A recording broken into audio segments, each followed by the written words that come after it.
Okay, so the story about me and my apprentice. We were together 3 years. She found me when I was searching for a social media manager for my personal tattoo page at pewkawaii.tattoo. Somewhere in there, there was a question, would you like to work with the brand past 6 months? And she had already been introduced for an apprenticeship, and I had already told her that I didn't want an apprentice and that she should probably stay in school. Right.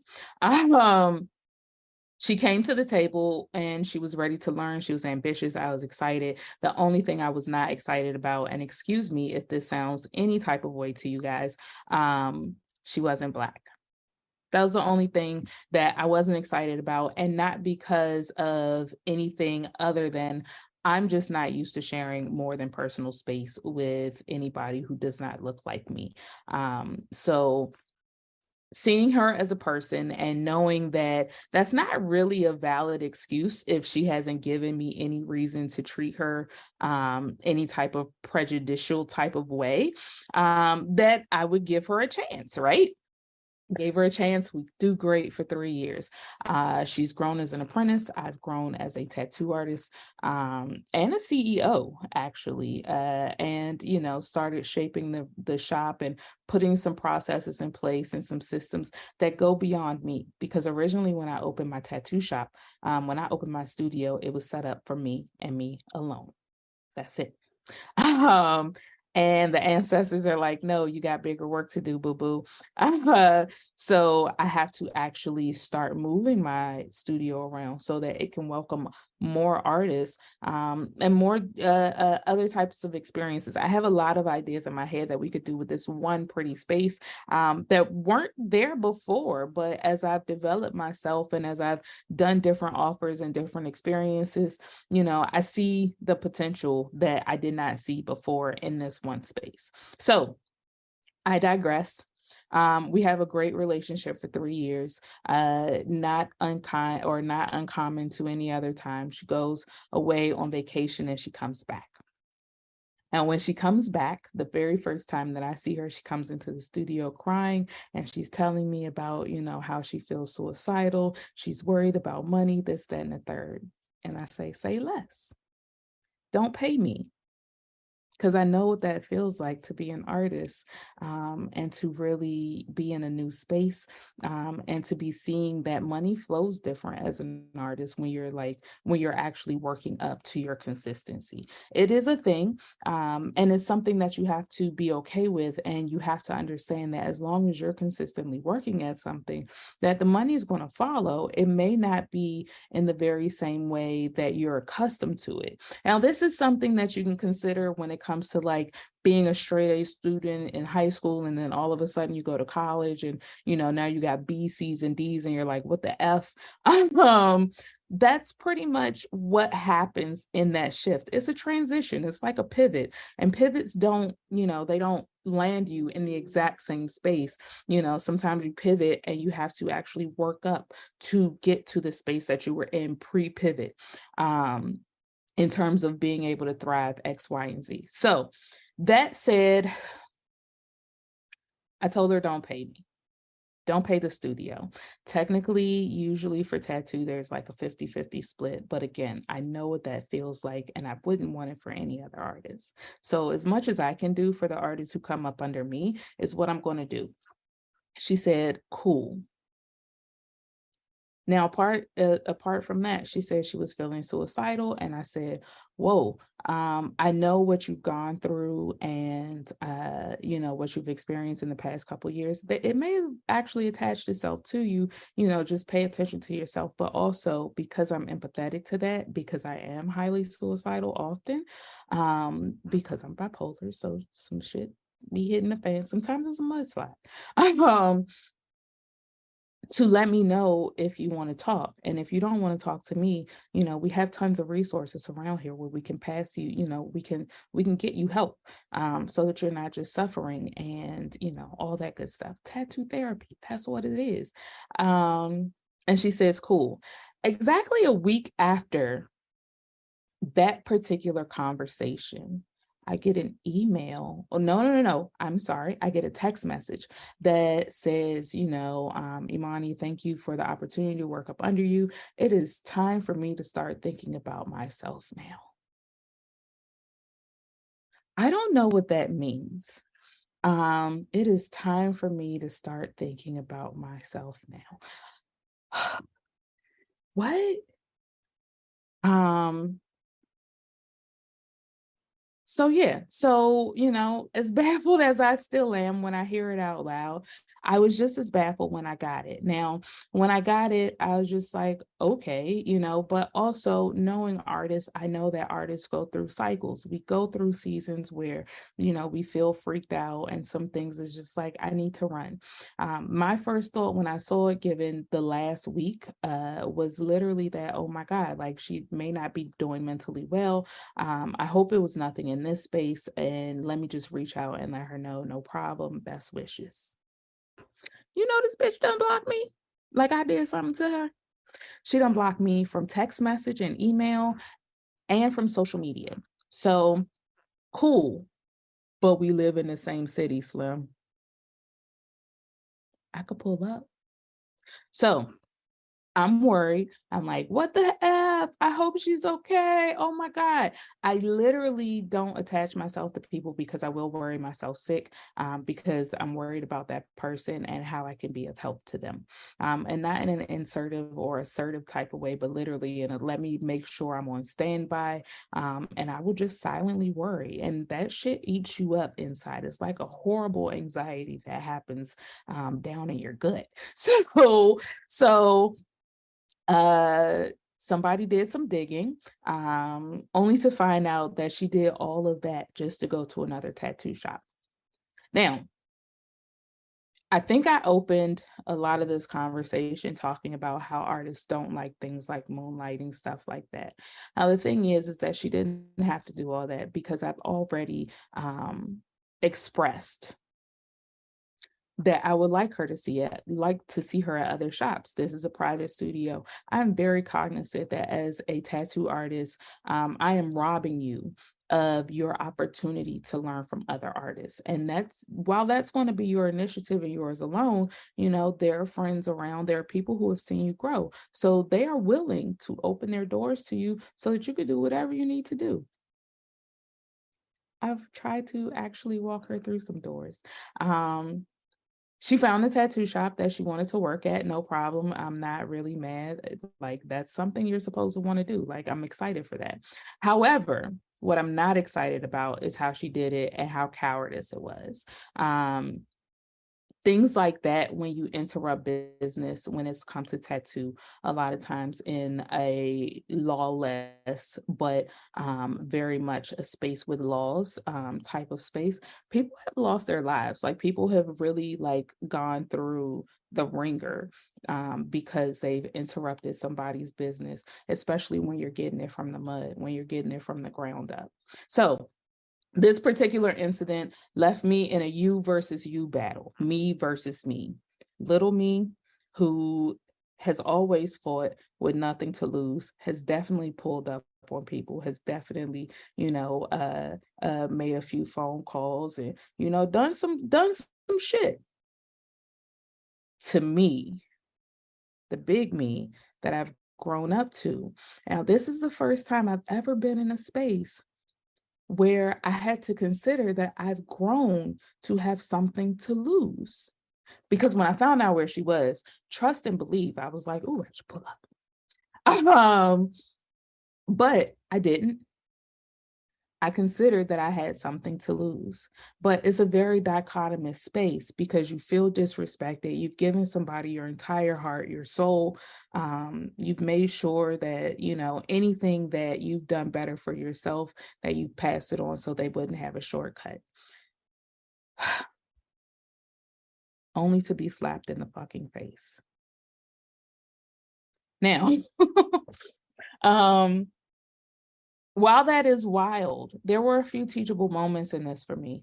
One was in protecting my studio, protecting my brand, and protecting my client base, and the tattoo, the the technology that we use to serve our clients, like literally the systems, how we do it, like our secret sauce type of deal, and what that looks like to protect it. Because in the past, people have lost their lives because if you go to another tattoo shop, depending on what you do at the tattoo shop, you can make somebody who was not once your competition very easy. While I would like to say that that's not the case with her, at the end of the day, Slim, you already did some shady shit.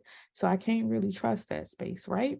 But now that I have to worry about me versus me, now I have to think about like what would be the balance and what I would do here and how does that look here? What does that translate to? Here was like bats and all types of shit. Here is very legal and it's very much like, call a lawyer and let them fight your battles, which is what I did. So I called, I got quick teachable moments about where I am in my career as a CEO, where my business is, and what weak points, what weaknesses are within the business so that we can go ahead and correct them, so that we can go ahead and fill in those gaps. So while this was a very annoying situation, it was very much one that is just like, yeah, why? It is definitely still one that was very much a teachable moment for me. And on top of that, the most important part isn't even a teachable moment. It's in being able to go through that with myself and see myself self growth and know that I've come out on top just because I didn't do anything, just because what I could have done, the havoc that I could wreak, because it's still there. um, the havoc that I could wreak easy, I'm not interested in wreaking. I have too much to actually lose these days. I'm on a course for tattoo therapy. Um, and a lot of the people I have around me, even goons, they actually now have a lot to lose these days. So I don't even want to call on them and be like, hey, because we all glowing up. And just because I'm having a me versus me moment, I don't never want to pull nobody down who's actually glowing up. I don't care where you come from. So that's my story time. Um, it was, it was spicy. It was spicy. All I have these days is let me just make sure little INKPLAY shop is taken care of. My clients are happy, the happiest that they could ever be while they're at least sharing this space, and make sure that the next people coming in know that they can actually open their mouth and what that looks like. It's important that when you are a creative, especially as a creative entrepreneur, when you have people in your corner, consider not burning bridges. Consider what it looks like to do an adult thing. Consider what it looks like to do an honest thing. Consider what it looks like if if the shoe was on the other foot. If it was you who somebody did something to, how would you actually react and take it? That's going to tell you whether it's something that you should actually move on. And if not, then how do you move on it a bit better? How do you still get the job done without being shady? Without saying, you're a good person or anything like that, but doing some dichotomous shady shit. Like, how do you do that? How do you, stand up and say, I'm that motherfucker because I can actually, you know, um, I can actually follow through. How do I uphold integrity and still let this person know honestly where I am and how I'm feeling and what I may potentially need without burning a bridge? Because there are ways to actually do that. There are ways to actually do that. Now, I'm not saying I've never burnt a bridge before in my life. That would be a fucking lie. I've definitely like torched some bridges, like legit torched bridges. Like not even just a match, like gasoline. I'm not even gonna fake the funk. I'm not gonna hold you. I'm not gonna lie to you. I've definitely torched some bridges. I don't think anybody has not torched a bridge or two. But one is in recognizing the bridges that you torch and understanding why you torched them if you've torched them. Now, some of those, 95% of those bridges that I've torched, I've definitely been cognizant of the fact that I torched them because I ain't never want to go back. But that's because there was some traumatic shit done to understand that that's why I ain't never want to go back. And I don't want to disturb my peace no more. I don't know that there was traumatic shit done here. I don't think so. I definitely, ran through my team, ran through my fiance and a few other people because I believe in weighing myself. I'm bipolar, and certain things that happen with me, nobody else needs it. I don't need it, which means I know nobody else need it. So at the end of the day, I would much rather know that I'm weighing myself and that I'm holding myself accountable, whether it's, internally or externally. And I keep a lot of external things around to help weigh my internal things and people around to help weigh my internal so that way I can be the fairest person that I could be just in general. Because I just want to be a good person. It take work, you know. So with that, when it comes to those thoughts, consider, what somebody or what an experience means to you. Consider if you're burning a bridge, make sure before you burn it that you're never going to want to look back, which means that the very first time that you want to burn that bridge is probably not the time to burn it because you're going to have to sit back and weigh yourself and figure out if that's the bridge that you're going to need at some point. Now, as far as me and old girl, we'll meet in the city one day because she's still living in Erie. Um not only that, but the tattoo industry is small, right? We'll meet again one day. Um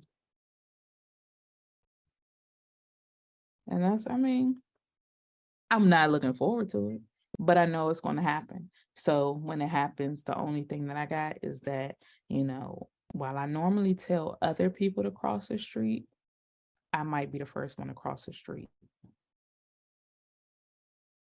There's no reason for us to actually cross paths anymore. I've done everything that I could just as a heartfelt human, right? Even when it comes to something that you didn't want to do in the first place. But when you open the door to do it, you should do it, to the best of your ability. I wanted to be the best apprentice. Now, this is my first apprentice. So being the best apprenticer means that I'm being the best for what I know in this space right now.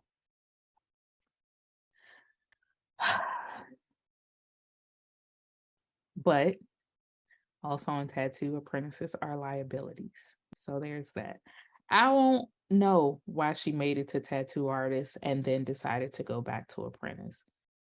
The world may never know. I don't know. Like that's just some weird shit to me. And that tells me that you may be scared of your own success. But that's what my judgment call would be. I can blindly judge, but until I know anything, there's nothing really solid to say to that. I wish her the life she deserves. That's all I got. But until then, I'll be over here working on my contracts for not just apprentices, but for our team. So any team members who come in who are privy to our stuff, I didn't realize how much innovative things we're doing in tattoo. And it wouldn't be until I talked to my lawyer that he was like, oh my God, and we need to, and that's wild. That's completely wild. But as an artist, a lot of times we don't realize how much we have actually, um,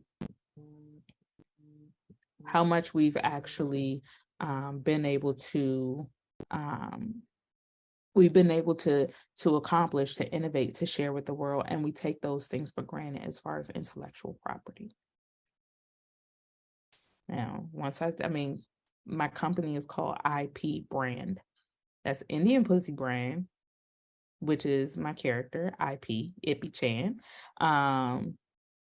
But it also is intellectual property brand. There was no mistake in calling it IP brand. And that's because as an artist, what I set out to do was to learn intellectual property and licensing. So there's just added to my belt. I'm excited. So